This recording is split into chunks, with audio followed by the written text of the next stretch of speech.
سلام، سلماز فارسی هستم. خوش اومدین به یه اپیزود دیگه از 6 ضلعی با معرفی برنامه کاربردی اندروید.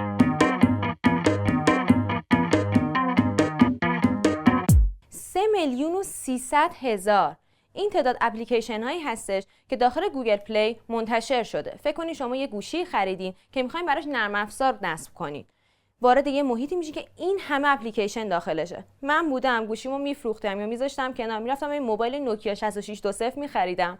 هم موبایله، هم گوشکوبه، هم برای نزاعای خیابانی خوبه. ولی حالا اگر میخواین گوشیتون رو نگه دارین، پس تا آخر این ویدیو با ما همراه باشی که میخوام یه سری اپلیکیشن کاربردی بهتون معرفی بکنم. راستی شوخی کردم و نرین 6620 بخریم، به عنوان سلاح صد تو خیابون ازتون میگیرنش. گوگل کیپ. من برای اینکه چیزی رو فراموش نکنم همیشه یه زبده رو دستم هستش، ولی متاسفانه همیشه هم یادم میره. گوگل کیپ نرم افزاری هستش که میتونه تو اینجور موقع‌ها کمکمون بکنه. محصول شرکت گوگل و از بهترین نرم افزارهای یادداشت برداری اندرویده. مدل استفادهش هم به این صورت هستش که شما میتونید یه سری یادداشت‌ها رو اون تو بنویسین، فهرست‌های مختلف بسازین تا چیزی دیگه یادتون نره. از بهترین ویژگیاش که میتونم بهتون بگم اینه که شما همیشه و همه جا میتونید بهش دسترسی داشته باشین، چون از اکانت گوگلتون میتونین استفاده بکنین.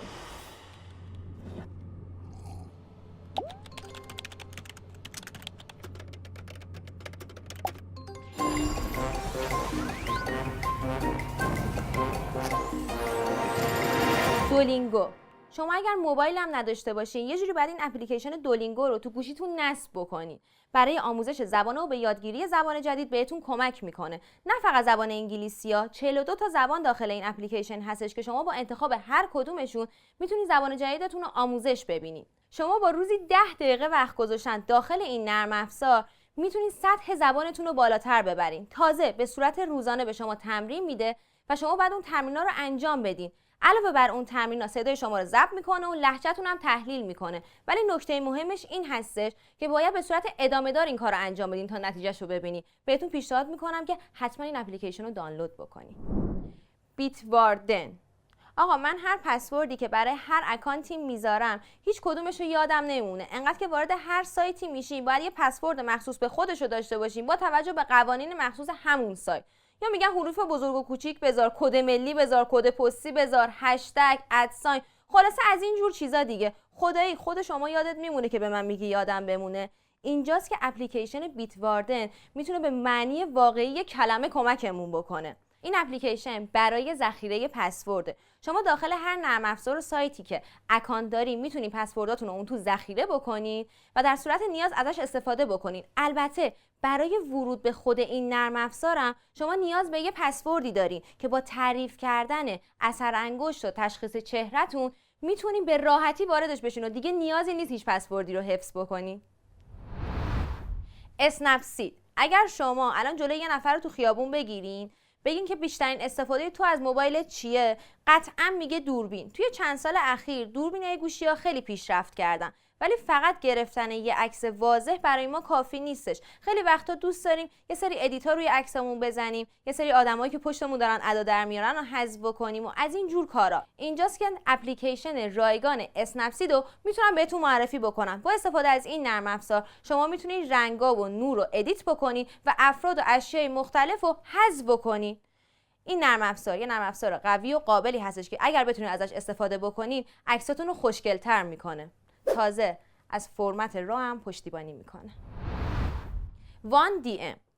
قبلا برای اینکه بخوایم یه فایلی رو دانلود بکنیم بعد میرفتیم کامپیوتر رو روشن میکردیم، اینترنت دایلاپمون رو وصل میکردیم که آیا بتونیم اون فایل رو دانلود بکنیم آیا نتونیم. تازه وسطاش هم قطع میشدش. حجمش چقدر بود؟ 500 کیلوبایت. در حال حاضر هم همینه. با این تفاوت که کامپیوتر جاشو داده به موبایل، اینترنت دایلاپ جاشو داده به 4G و حجمش شده 5 گیگ. ولی هنوز این معضل از بین نرفته و ما هنوز استرس اینو داریم که یوهی وسط دانلود قطع بشه. اینجاست که اپلیکیشن وان دی ام میتونه نجاتمون بده. این برنامه برای مدیریت دانلودهای شما هستش. شما میتونید از طریق این برنامه دانلوداتون رو پاز بکنین و هر وقت دوست داشتین ادامهش بدین و حتی در صورت قطعی اینترنت همونجایی که بوده متوقف میشه و وقتی که وصل بشه دوباره ادامه دار میشه و حتی میتونید دانلوداتون رو زمان بندی بکنین. راستی این اپلیکیشن از فایل های تورنت هم پشتیبانی میکنه. خب رسیدیم به آخر قسمت اول معرفی بهترین برنامه‌های کاربردی اندروید. تو این برنامه 5 تا برنامه کاربردی بهتون معرفی کردیم. قسمت 2 هم داره. اگر زمانی که دارین این ویدیو رو نگاه میکنین هنوز ویدیوی دوم منتشر نشده بودش، اون زنگوله اون پایین رو لطفاً فعال بکنین. اگر از ویدیومون خوشتون اومدش کانال ما رو سابسکرایب بکنین و حتما برامون کامنت بذارین. خدافظ.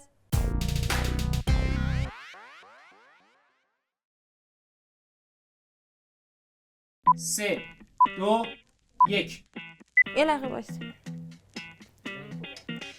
هیچ کدوم از پسوردهایی که گذاشتم برای هر اکانتی رو یادم نمیمونه. انقدر که تو وارد هر سایتی که میشین رنگ‌آمیزیاتون رو درست بکنه، افراد اضافه و اشیاء اضافه رو براتون حذف بکنه و کلی از این کارهای دیگه. بس فرم چی شد؟ ولی فقط گرفتن عکس با کیفیت مهم نیستش. یه وقتایی شاید دوست داشته باشین یه دستی به سر و گوش این گوشی‌ها. اشتباه گفتم. گوشی نه عکسه. میخوام یه دستی به سر و روی این گوشی‌ها نکشین. گوشی‌ها نه عکسا بکشین. اگر شما الان جلوی یه نفر رو تو خیابون بگیرین بگی بیشترین استفاده تو از گوشی چیه، قطعاً میگه عدسه. اسنپ سید. نمیتونم. شما میتونین رنگا رو اینجاست که میتونم اپلیکیشن اسنپ را با استفاده از این نرم افزار شما میتونین رنگا و نورا رو ادیت بکنی.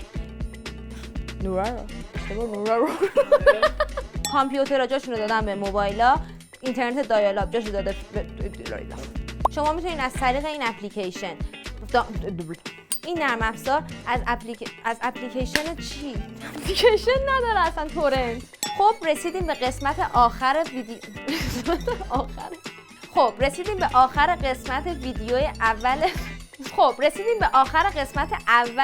ویدیو کاربردی برنامه‌های اندروید. نتونستم وسطای اون جمله اول نفسم میگیره.